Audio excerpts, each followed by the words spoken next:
ده حوار من القلب. هو سؤال، هو احنا ليه مش عايزين نحلم؟ ليه الحلم يعني اول ما بيجي كده فكره ان انا يجي لي دريم او يجي لي حلم مباشره كده اروح جاي ايه بعده عن بالي واقول نوعا ما لا ده مش بتاعي، انا مش قصتي. يا عم ما نعيش عيشه اهلنا، يا عم ما نمد الحفنه على قد رجلينا، يا عم اللي عمل، يا عم هو احنا يعني هنجيب الديب من ديله؟ بستغرب جدا من نظريه الحلم دي، لان للاسف ناس كتير طلعوا واتكلموا وقال لك كل شيء مقدر ومكتوب. طيب انت تعرف اللي مكتوب؟ قال لك لا. طب ما اللي انت بتعمله هو المكتوب. طب النهارده ليه فلان ياخد 1000 وفلان ما ياخدش، وفلان ياخد مليون وفلان ما ياخدش؟ يقول لك اصل هي الارزاق اتقسمت. طيب انت عارف تقسيمها؟ انت عارف تقسيمتها عامله ازاي؟ هيقول لك لا. قول له طب ما اللي انت بتعمله ده هي القسمه. طيب هو انا عشان يحصل لي رزق جديد ما جاليش قبل كده، زي مثلا انا معيش عربيه فنفسي يجي لي عربيه، انا ما عنديش بيت عايز يبقى عندي بيت، انا ما عنديش زوجه فعايز اتجوز. فنوعا ما واحنا في رحلتنا مع الاحلام بنصطدم بحاجه من الاتنين، بنصطدم بكلام السابقين الاولين الاباء الاجداد وكتب التاريخ، يا اما هنصطدم بشواهد واحداث تقول لنا ان هو ممكن ان احنا يعني نقدر نعمل الدريم او نعمل الحلم اللي احنا بنفكر فيه. ولكن خليني اسالك سؤال، كل شيء في الدنيا بتدور عليه صدقني هتلاقيه، حتى الغلط. اصل الحلم ده حاجه مش موجوده فانت عايزها تبقى موجوده، ده بمنتهى البساطه اللي في الدنيا. فحضرتك لو فكرت دلوقتي تنزل تعمل فعل سيء، مش عايز اقول افعال بس يعني اي فعل من الافعال السيئه، هتنزل وتسعى وتاخد بالاسباب، تكلم اصحاب السوق اللي معاه سجاره، اللي معاه مش عارف ايه، اللي عنده ايه، اللي عنده ايه، وتبتدي تروح عشان يساعدك في تحقيق الحلم ده. ليه نوعا ما في وصولنا للاحلام السلبيه بنكون اسرع من الحاجات الايجابيه؟ لان للاسف وان تطع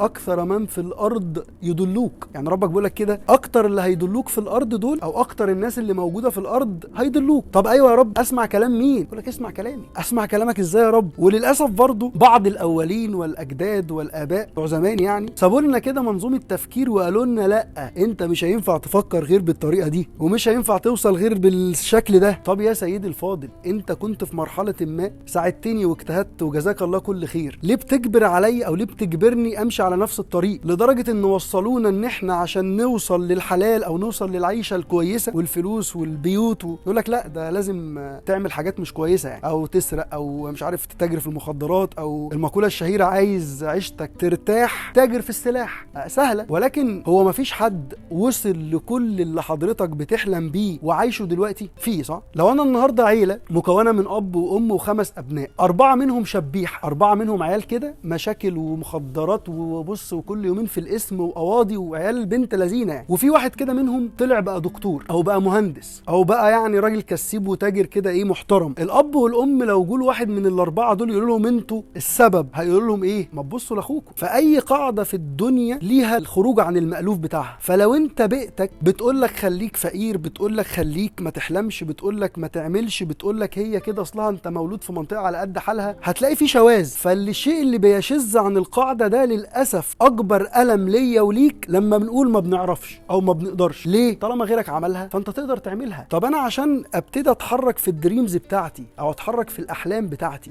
المفروض اعمل ايه؟ المفروض اعمل ايه عشان اتحرك لاحلامي؟ ايه الخطوات اللي المفروض اعملها؟ والله هقول لك على سر بسيط. الصوره اللي انت هتشوفها قدامك دي في 2015 كنت في دوره تدريبيه يعني، فجابوا لنا الورقه اللي قدامك دي وقالوا لنا اكتبوا احلامكم، فكتبت. قلت يعني هو يعني الكتابه بفلوس؟ ما تكتب ياض هتخسر ايه؟ فقسمت كده 2015 و16 و17 تقريبا و18، هم كانوا قايلين لي 5 سنين بس انا الصفحه ما كفتش غير 4، فقلت يعني مش هيخسر حاجه. بعد الايفنت ده باسبوع او باسبوعين الورقه اللي انا كتبت فيها كل الدريمز وكل الحاجات دي ساعتها ضاعت، ما اعرفش. عدت السنين ورا السنين، ومن شهر بالظبط من وقت الفيديو ده، مش شهر كمان، حوالي اسبوعين يعني، كنت بنقل من بيت قديم للبيت اللي انا حلمت بيه، اللي هو اللي انا بصور منه دلوقتي ده بفضل ربنا سبحانه وتعالى، ويمكن حكيت القصه بتاعته في بوست قبل كده. فلقيت الورقه دي سبحان الله، لقيت حاجات حصلت بالتواريخ يعني بالملي، لقيت فلوس جت في نفس الوقت اللي كنت كاتبه. يكاد يكون 80% من الحاجات اللي انا كتبتها ونسيتها حصلت، بس انا نسيتها بس ربك ما نساهاش. ليه بقى؟ لان انت وانت بتكتب الشيء او انت بتحلم بالشيء، انت الطبيعي زي ما قلنا ان انا ما احلمش بيه من الامكانيات الماديه والقدرات الماديه اللي في ايدي، لا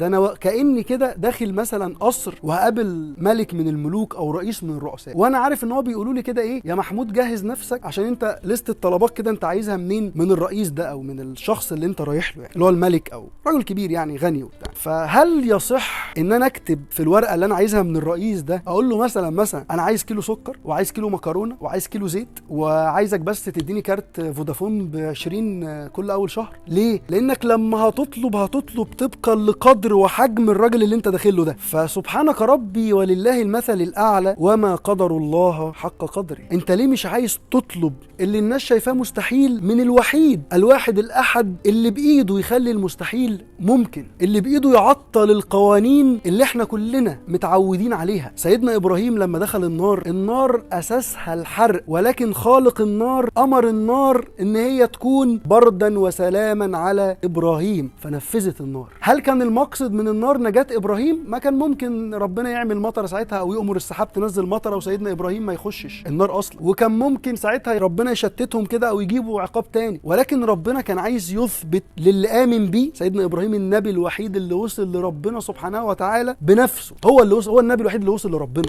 كل الانبياء ارسلت من عند ربنا سبحانه وتعالى، كل الانبياء ارسلت، انما سيدنا ابراهيم هو اللي دور على ربنا ولقاه، لانه استخدم الفكر والعقل. مش كده ربنا قال ان ابراهيم كان امه؟ سيدنا ابراهيم ده بالبلد بالعالم لوحده. ليه حضرتك مش متخيل قدرة العظيم الكريم الجبار المتكبر ان انت لما هتروح وتقول له انا عايز ده هيجيبهولك؟ ليه معطل القوة دي؟ في كتاب اسمه قوة العقل الباطن، كتاب عمال يحكي عن قوة العقل الباطن وقد ايه العقل اللاواعي يقدر ينفذ لك اللي انت عايزه، وان العقل ده ما بيفهمش، امور كتير جدا الكتاب بره او الاجانب يعني كتبوها. ولكن الكتاب ده انا فكرت اعمل فيه حاجة، شلت كلمة قوة العقل الباطن وحطيت قوة الله او قوة الاله، لقيته ماشي 100. ليه؟ لما يكون وهو معكم اينما كنتم، واما يكون امن يجيب المضطر اذا دعاه ويكشف السوء، ولما يكون واذا سألك عبادي عني فاني قريب اجيب دعوة الداعي اذا دعان. هل يصح يا راجل يا محترم او يا انثى يا محترمه ان حضرتك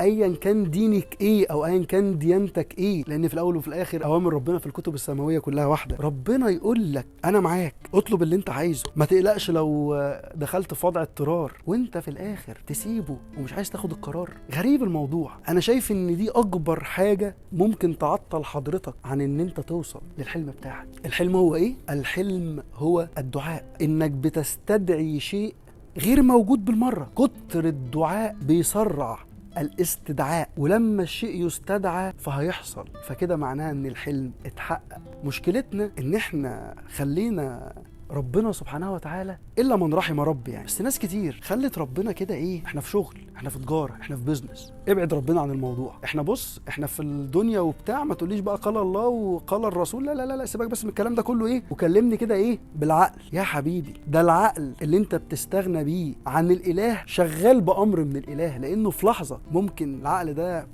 وتبقى من اصحاب العقول الخفيفه. ربنا يحفظك يا رب. خلاصة الكلام، ما قدامكش حل في الدنيا دي غير ان انت تحلم. ابوك بقى مش عاجبه، امك مش عاجبها، اخواتك بيكسروا فيك، اصحابك بيقولوا لك مد لحافك على قد رجليك، المجتمع بيقول لك ما خلاص اللي عمل، وان تطع اكثر من في الارض يضلوك عن سبيل الله. حلمك اللي هيعمله لك هو ربك، بس بشرط انك تتبع تعاليمه، تظلمش، ما تذمش، ما تاذيش، ما تاكلش حق حد، وسلم امورك لله، لان يد الله تعمل في الخفاء، فاحنا اصلا ما بنعملش حاجه. احلم بقدره الله مش بقدرتك. وقبل السلام قول لي حلمك ايه اللي انت قررت بعد الفيديو ده تاخده، وهتطلب من ربنا سبحانه وتعالى ان هو يساعدك في تحقيقه، وتقوم تعمل كل ما اوتيت من قوه وسعي عشان يتحقق. ربنا يحفظك يا رب.